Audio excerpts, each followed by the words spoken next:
अरे माणूस म्हणून काही किंमत आहे का नाही आपल्याला? त्यांनी कचरा कुठे बी टाकायचा, आपण उचलायचा. त्यांनी कुठे बी थुकायचा, आपण साफ करायचं. ज्या कचऱ्याचा वास बी त्याच सहन होत नाही, ते आपण उचलतो ना. मग त्यांची मजुरी कासन करायची. कुठल्याही चौकामध्ये, शाळेमध्ये, दवाखान्यामध्ये कचरा थोडा सुद्धा दिसला नाही पाहिजे.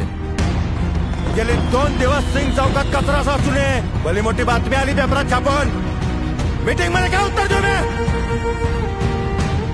ओ दादा ओ, अहो नेमका अर्धा सगळा रस्त्यावर गेला. कामच आहे ते उचलायचं. अरे शिकली सवरलेली आहेत पण साधा कॉमन सेन्स नाही यांच्याकडे. अरे पण माणूस की आहे का नाही? तुला कळत नाही का? अरे तू कोण आहेस? ते कोण आहेत? काय मी कचरा का अंगावर घालून घेऊ? कचऱ्यापेक्षा आहे का नाही, या लोकांच्या कधी या लोकांच्या वागणुकीमुळे घुसमट झाले रे माझी. हे 3-4 लॅबचे रिपोर्ट आहेत. कदाचित थोडा अगोदर समजलं असतं तर काही होऊ शकलं. आम्ही तुम्हाला समजून घेतो, तुम्ही आम्हाला समजून घ्या म्हणजे झालं.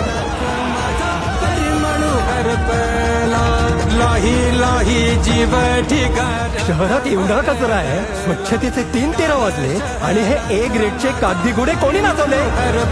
माझा जो पॅच आहे तिथे लय कचरा आहे रे, तर साफ करून घ्या ना. अरे इथं बाजार उठलाय सगळा. अरे सगळ्याची पळपळ चालू आहे इथं. शहरात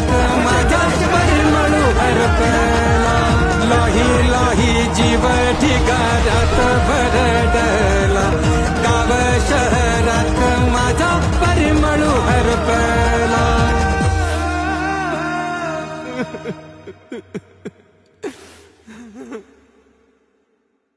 स्वच्छता ही माझी पण जबाबदारी आहे. आमच्या शाळेत सुद्धा हेच शिकवतात.